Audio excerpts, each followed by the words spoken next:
Shalom, bienvenidos a Beahat a Israel, una frase hebrea que significa amarás a Israel. Esperamos que se queden con nosotros durante los próximos 30 minutos, ya que nuestro maestro, el Dr. Baruch, compartirá una enseñanza expositiva de la Biblia. El Dr. Baruch es el profesor principal del Instituto Será Abraham, con sede en Israel.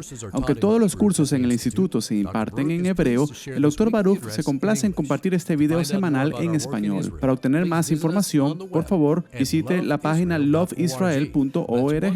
Una sola palabra, loveisrael.org. Aquí les dejo con el maestro Baruch y la lección de hoy. Es emocionante conocer la gracia de Dios. Vimos la semana pasada que hay tantos beneficios de estar en Él, y eso es lo que la gracia de Dios permite. Nosotros estar en Él, con todos los beneficios. Vimos cómo la predestinación no habla de quién estará en el reino y quién no. Pero aquellos que están en Él, vimos en lo que se convertirán. ¿Y qué es eso? Que seremos santos e irreprensibles, es decir, que seremos como el Mesías. Ahora bien, eso no nos hace divinos, sino que nos hace revelar la gloria de Dios y convertirnos en una nueva creación, que ejemplifica los propósitos y los planes de Dios. Bueno, volvamos a mirar. Estamos en medio de nuestro estudio en el libro de Efesios, capítulo 1, y ahora estamos listos para el versículo 13. Y lo que vemos aquí es que Pablo va a regresar y redirigir sus pensamientos, su verdad, a aquellos que han venido recientemente a esta verdad. Entonces, mira lo que dice en el versículo 13, en el cual también has escuchado las palabras de la promesa. Ahora, principalmente, él está hablando de estos gentiles que han respondido a la palabra, y esta palabra logos simplemente no significa una palabra escrita. Puede tener esa implicación en eso, pero también es de donde obtenemos la palabra lógica. Es la mentalidad de Dios. Entonces, cuando hablamos de la palabra de promesa, estamos hablando de lo que Dios quiere que se lleve entre su gente, lo que ha prometido, y eso está intrínsecamente relacionado con un reino. Así que mira de nuevo, versículo 13, en el que también, hablando del Mesías, en quien también has oído la palabra de la promesa. ¿Y qué es eso? Bueno, todo comienza, esta promesa se inicia por medio del Evangelio. El Evangelio de tu salvación. Entonces comienza a hablar sobre la salvación, pero Pablo, muy importante que veamos esto. Hoy en día es muy difícil para algunos pastores y maestros de la Biblia ir más allá de la salvación. Ahora, asegurémonos de algo. La salvación es importante. Sin eso, nada más importa. Pero con la salvación hay una gran cantidad de otras cosas que son tan importantes. Y Pablo, él menciona la salvación y su tendencia es esta: hablar sobre la salvación y luego presiona hacia el resultado de la salvación. Y eso es la santificación. Esto es, nuestra vida separada para los propósitos de Dios. Entonces leemos en el versículo 13, la palabra de la promesa, el evangelio de tu salvación, en el que también has creído. Entonces, él no se aleja demasiado de hablar sobre la salvación hasta que vuelva a la idea de creer, porque sin fe es imposible ser salvo. Entonces leemos, este evangelio de tu salvación en el que creímos, hemos sido sellados por el Espíritu Santo de la promesa. Ahora es la segunda vez que vemos a Pablo hablando sobre la promesa. Y si proviene de un origen judío, la promesa está relacionada con el pacto. Entonces, todas estas promesas no son algo que podamos adivinar. No tenemos que adivinar. Dios es muy específico. Podemos mirar todos los pactos y ver lo que Dios ha prometido, lo que Él va a traer. Pero todas estas promesas apuntan a un lugar, y ese es el reino de Dios. Y veremos esto en cuestión de minutos. Entonces, hemos sido sellados por el Espíritu Santo de la promesa. Versículo 14. ¿Quién es? Y es la palabra hebrea, simplemente lo traduce al griego, esta palabra erobón, que es la garantía.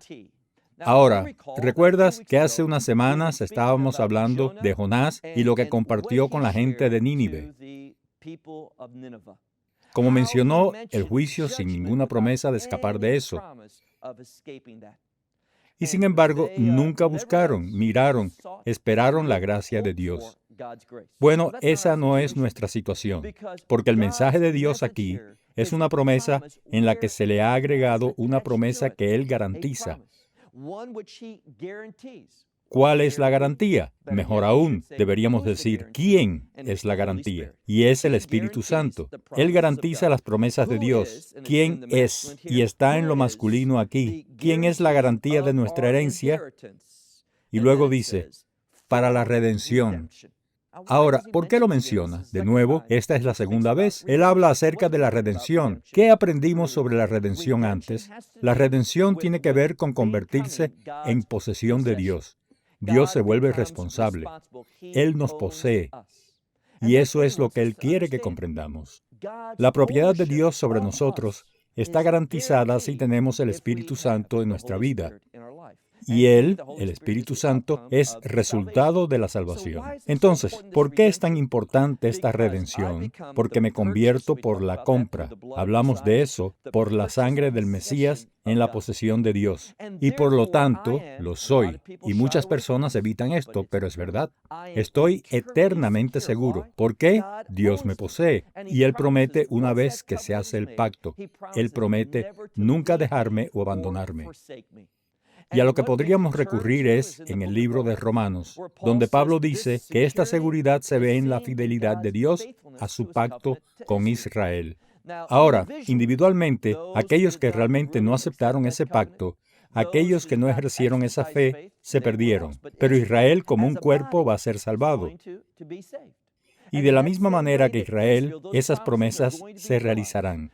Podemos estar seguros de que nuestras promesas de salvación, nuestra promesa de vida eterna, el reino, Dios no lo abandonará. Él no lo abandonará. Él no lo perdonará. No va a deslizarse entre sus dedos. Estamos eternamente seguros.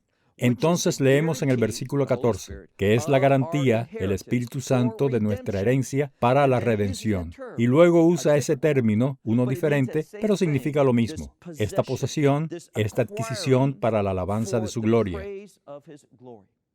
Ahora, ¿por qué dice eso? Esa es la tercera vez que menciona la alabanza de su gloria. El hecho de que yo, un pecador, alguien que estaba involucrado en todo tipo de cosas que no deberíamos hacer, el hecho de que puedo convertirme en la posesión comprada de Dios, que Él pueda hacer que su nombre more en mí, que Él se asocie conmigo y yo con Él. Esta relación de pacto, todo eso debería traer una cosa, la alabanza ¿de qué? De su gloria. Es decir, su presencia se ve en nosotros. Y eso es una cosa glorificante, una cosa digna de alabanza. Versículo 15. Por eso, esto es lo que dice. Debido a esto, también escuché. Ahora lo que está diciendo es esto. Todas estas cosas que ha estado revelando sobre la redención, sobre nuestra herencia, sobre la obra del Espíritu Santo, sobre que nosotros no solo somos salvos, sino también santificados, Pablo dice, también he oído de tu fe, tu respuesta a ella, por el señorío del Mesías Yeshua y el amor que tienes por todos los santos. Ahora esto es tan importante porque anteriormente en el capítulo 1 vemos que esto surgió, esta gracia fue un resultado del amor de Dios. Y ahora estamos viendo que el mismo amor se transfiere, no solo permanece en Yeshua, sino que también se transfiere a nosotros para otros. Y eso es lo que aprendimos hace unas semanas que a Jonás le faltaba. Él había llegado a creer que había un Dios, pero él no había recibido ese amor del Evangelio, esa gracia que produce la transformación. Y Pablo dice que debido a esta misma experiencia que él ha recibido, porque está sucediendo en la vida de esta congregación en Éfeso. Él dice, versículo 16, no ceso de dar gracias por ustedes. Hago mención de ustedes en mis oraciones. Verso 17, para que el Dios de nuestro Señor, el Mesías Yeshua, el Padre de la Gloria. Ahora, ¿por qué usa ese término, el Padre de la Gloria? Porque Él quiere que comprendamos que la fuente, que la manifestación de la gloria de Dios viene por causa de Dios en nosotros. no es algo que sucede por lo que somos, pero más bien en quién nos convertimos. Nos convertimos, y pensemos en esto, nos convertimos en hijos del Dios viviente. Imagina eso, que nos convertimos en posesiones compradas de un Dios santo.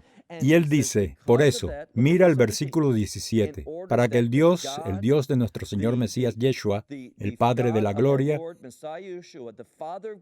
te dé el espíritu de sabiduría y revelación y conocimiento de Él.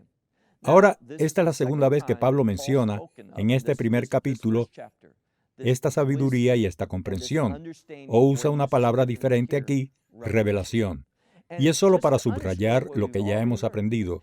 Y esto es que no somos salvos para el único propósito de vivir en el reino, cuando muramos o cuando el reino venga. Pero Dios nos equipa con sabiduría. Dios quiere comenzar a trabajar en nuestra vida, revelando la verdad espiritual. ¿Por qué? Para que podamos manifestar su gloria. Comprenda que, bíblicamente hablando, hay una conexión entre la gloria de Dios y el poder de Dios. Cuando la gloria de Dios se manifiesta, el poder de Dios va a operar en situaciones. Estoy pensando en las muchas veces en que las Escrituras hablan sobre la gloria de Dios que se manifiesta ya sea en el tabernáculo o en el templo. Por ejemplo, cuando Salomón dedicó ese primer templo y los sacerdotes querían entrar al santuario y servir a Dios, pero ¿cuál fue el resultado? Ellos no pudieron. ¿Por qué? Porque la gloria de Dios había llenado ese lugar. Entonces, cuando la gloria de Dios se manifiesta, Dios está trabajando en una situación, y su gente se convierte en receptores de grandes cosas. Dios funcionando en nuestra vida. Ahora mira conmigo el versículo 18. Aquí otra vez, la salvación no es el final del juego. La salvación es fundamental. Es el comienzo. Ahora, ¿por qué digo eso? Verso 18. Iluminando los ojos de, muchas Biblias dicen entendimiento, pero es la palabra cardia. ¿Qué es? Bueno, es corazón. El corazón, bíblicamente hablando, no es ese órgano que bombea sangre, es más que eso. Corazón es ese proceso de pensamiento. Y Dios quiere, y esto es lo que está diciendo aquí, es eso a través de una experiencia de salvación, a través de cuando la gloria de Dios se manifiesta en esta situación. También hay iluminación de la verdad espiritual, y esa verdad se transforma, cambia. Y es por eso que leemos en el versículo 18, para que ilumine los ojos de tu corazón, que puedas tener la iluminación de tu proceso de pensamiento, que puedas ver las cosas de manera diferente, que podrías relacionarte con las cosas de manera muy diferente, que pueda iluminar los ojos de tu corazón para tu conocimiento. ¿Cuál es la esperanza de, aquí está, su llamado? Ahora es algo que muchas veces no pensamos, es decir, estamos ansiosos por ser salvos. Entonces decimos, genial, ahora estoy seguro de mi lugar en el reino de Dios. Y no solo eso, hay bendiciones.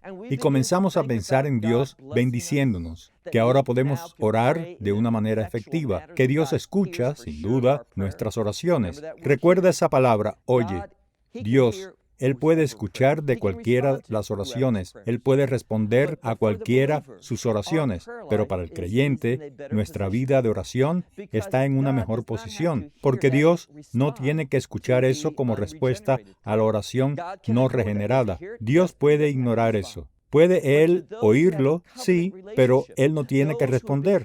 Pero para aquellos que tienen una relación de pacto, aquellos que se han convertido en la posesión comprada de que somos suyos, a ellos Dios se vuelve responsable. Y eso es que Él obra su voluntad, sus propósitos en nuestra vida. Y es por eso que leemos en este pasaje de las Escrituras. Dice, que Él nos haga saber cuál es la esperanza de su llamado.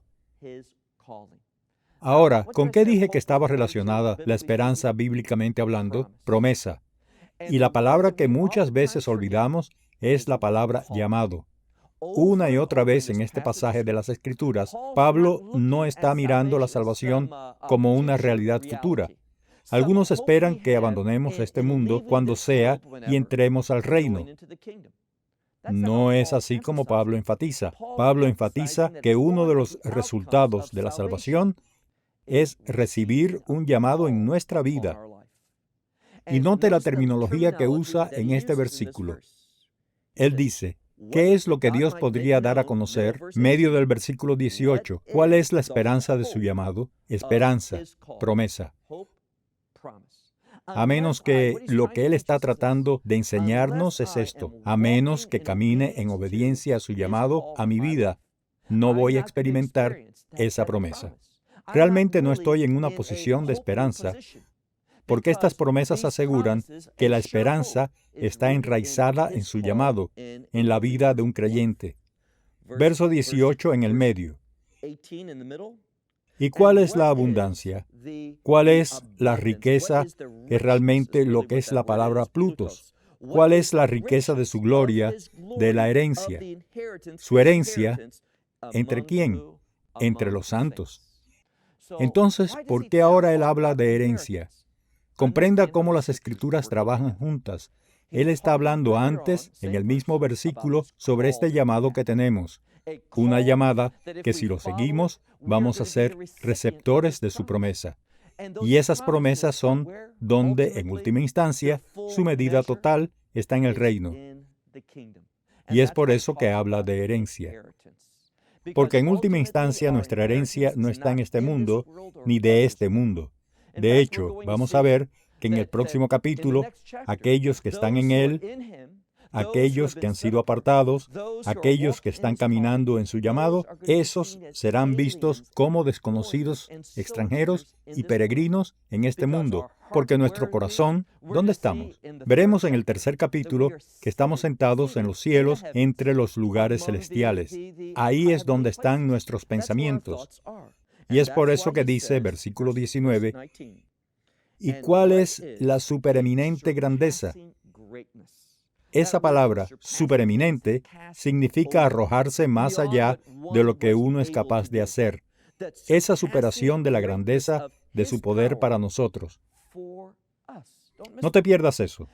Este poder que sobrepasa todo lo que podríamos imaginar está allí. ¿Dónde? Para nosotros. Esta superinmensa grandeza de su poder para nosotros, ¿quiénes somos? Los que están creyendo de acuerdo con su dominio de su gran poder. Ahora lo que está diciendo aquí es esto. Cada palabra tiene una implicación significativa. Él usa una palabra que habla de dominio y luego dice gran poder. Lo que intenta decirnos es esto, ese gran poder que manifiesta su gloria, que nos hace alcanzar su voluntad, todo eso se produce solo cuando nos sometemos a ese dominio sobre nuestra vida.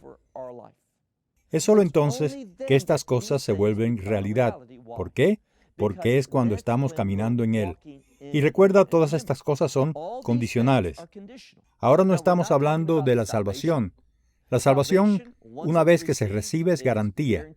Nos convertimos en su posesión comprada, pero el resultado de su poder, el resultado de ser destinatarios de su promesa, estas cosas buenas, estas bendiciones, dependen de nosotros caminando en Él, sometiéndonos a su poder, y eso las provoca y las hace realidad para nuestra vida. Bueno, pasemos al versículo 20.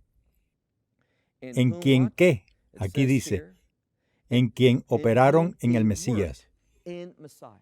Entonces, todas estas cosas están logradas, están hechas en el Mesías. Él operó en el Mesías después de haberlo resucitado de los muertos y lo sentó a su diestra en los cielos. Ahora, ¿por qué está diciendo todo esto? Porque estas cosas están todas relacionadas con la verdad celestial. La verdad celestial que aprendimos, cielo es decir, reino. Todas estas cosas Dios quiere realizar en nuestra vida con el propósito de que reflejemos el reino de Dios. Y entonces está hablando de Él de una manera muy segura. Continúe con el versículo 21. Él dice, más allá de toda regla, autoridad y poder. Y la palabra es señorío. Y todas las cosas a las que se puede dar un nombre. Ahora esto debería emocionarte, porque todas estas cosas son verdaderas, y lo que debemos darnos cuenta es esto. Estamos en estos tiempos, estamos en un mundo y hay oposición, hay principados, hay gobernantes, hay señoríos, como él dice. Todas las cosas que pueden tener un nombre están ahí. ¿Y qué dice? Este poder que podemos tener, versículo 21, estas cosas están por encima de todo eso. Están sobrepasando. Lo que significa que vamos a ser más que vencedores en el Mesías. Verso 21, segunda mitad. Y no solo en este tiempo, pero esto es cierto para la era venidera. Significa que todas las cosas apuntan a lo que Dios quiere hacer para establecer su reino. Es decir, lo que logramos, esas promesas, que produzcamos por la obediencia.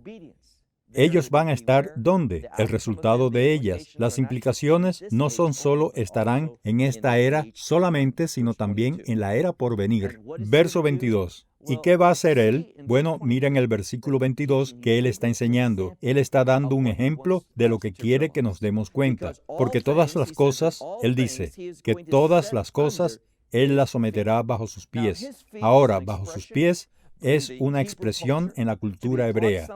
Traer algo bajo los pies significa victoria. Tiene que ver con gobernar y lograr la victoria. Y Dios va a gobernar. Él va a tener la victoria sobre todas las cosas. ¿Por qué dice esto? Él dice eso por lo que acaba de revelarnos. Este poder de victoria sobre todas las cosas está disponible para nosotros. Él va a hacerlo. Él va a hacerlo en el establecimiento de su reino. Y estamos llamados a vivir ese carácter del reino, a caminar en el poder de ese reino hoy. Ese es el resultado de la experiencia de salvación. Y el problema es esto. A veces solo pensamos en la salvación, la limitamos a, bueno, estoy tan contento de ser salvo, porque cuando muera iré al cielo. Bien, eso es cierto, pero eso te engaña al conocer el poder de Dios. Fuera de ser una vasija del Espíritu Santo en esta era. Mire, otra vez el versículo 22. Y Él pone todas las cosas debajo de sus pies, y a Él se le ha dado la cabeza sobre todos. Y luego dice eclesia. Ahora te mencioné que iba a hablar sobre esta palabra iglesia. Porque para la mayoría de las personas simplemente la consideran como una asamblea, pero es una palabra rica. Esta palabra para iglesia es la palabra eclesia, que significa ser llamado fuera. Está intrínsecamente atada a Abraham. Cuando Abraham recibió ese llamado para salir de su cultura, su ambiente, incluso lejos de su familia, a un lugar donde Dios lo llamaría y lo usaría para ser. Y esto es lo mismo que nos está diciendo nosotros, que Dios nos ha llamado a esta nueva realidad. Es lo que se llamará en el próximo capítulo un misterio. Y finalmente el versículo 23 él dice, ¿cuál es su cuerpo? Ahora hay una relación entre ser llamado y su cuerpo. ¿Qué significa eso? Todo el propósito es que hemos sido llamados para ser usados por Él. ¿Recuerdas cuando dice que nos convertimos en su posesión comprada? Es decir, que Dios quiere usarnos, y por lo tanto somos su cuerpo. Ya no somos gobernados por el pecado para hacer lo planeado por el enemigo, pero ahora hemos sido liberados para convertirnos en el cuerpo del Mesías, y para utilizar este poder donde reflejamos la verdad del reino. El versículo 23, la cual es su cuerpo. Y luego quiero cerrar con el final del versículo 22, al final del capítulo 1, donde obtenemos esta extraña expresión. Y si miras muchas traducciones al inglés diferentes, se traduce de manera diferente. Es confuso. Voy a traducirlo literalmente y luego te voy a decir cuál es el verdadero significado. Versículo 23, la cual es su cuerpo, para que la plenitud de todas las cosas en todo esté llena. ¿De qué está hablando? Bueno, la mejor manera de entender es a través de un versículo de las Escrituras que se dice en el judaísmo 3 veces al día. Hay una oración especial donde testificamos y tenemos que pararnos para decir esta oración. Se llama Shmon Esrei, lo que significa 18, y 18 es sinónimo de vida en el judaísmo. También se llama oración de Amidah, de pie, testificando. Y en esto decimos Kadosh, Kadosh, Kadosh, Hashem, Zevot, Meleko, Artzkevudo, que significa Santo, Santo, Santo, es el Señor de los ejércitos. Utiliza este término, potestades, que significa el Dios poderoso, el Dios de los ejércitos celestiales que Él tiene a su disposición. Lo que dice es que el mundo entero estará lleno de su gloria, y eso es lo que Él está enfatizando aquí, que a través de la iglesia, a través del cuerpo de creyentes, tenemos la responsabilidad de traer la plenitud de Dios, esto es, su santidad, su carácter, su propia esencia en nuestras vidas y todo lo que nuestras vidas tocan. Entonces, espero que lo veamos. Cuando Pablo está hablando aquí acerca del creyente y acerca de la salvación y acerca de la fe y acerca de la gracia de Dios, es para moldearnos para ser sus siervos, para ser utilizados como vasos para traer un gran cambio en el mundo. La razón por la cual esta epístola a los Efesios es tan necesaria hoy, tiene tantas raíces teológicas, se establece por ciertos principios que solo el judaísmo manifiesta. Esa es la verdad bíblica que se encuentra en el Antiguo Testamento. Y cuando ponemos esto a un lado y no entendemos la perspectiva de la que Pablo nos escribe, ¿cuál será el resultado? Que nos perdemos de lo que Dios quiere hacer con nuestra vida. Pablo está emocionado. Él va a compartir muchas cosas nuevas con esta congregación sobre por qué está emocionado, porque han llegado a ser creyentes. Pablo conoce el resultado de la fe y él sabe que no se trata de que cuando morimos entramos en el reino de Dios. Es mucho más. Es la oportunidad de ser usado por Dios para ser sus siervos fieles, para hacer el trabajo espiritual. Es decir, el trabajo del reino, para provocar un cambio en las personas. Y cuando pasemos al capítulo 2, vamos a ver una gran transformación que va a suceder. Pablo terminó este primer capítulo con la palabra eclesia, aquellos que son llamados la iglesia, y lo que va a hacer en el capítulo 2 es definir quién es esta congregación, quiénes son estas personas que han sido llamadas, cómo deberíamos entenderlos y cómo funcionan en este mundo. Y cuando no comprendemos estos principios, el resultado, el problema es que no va a haber un resultado. Dios no se moverá cuando fallamos en nuestra comprensión de la verdad teológica. Cuando ignoramos las doctrinas bíblicas, nos deja vacíos. No nos da el marco para entender la vida que nos está llamando a vivir. Bueno, estoy fuera de tiempo. Hasta la próxima semana, cuando pasemos al capítulo 2, este gran capítulo de la epístola de Pablo a los Efesios.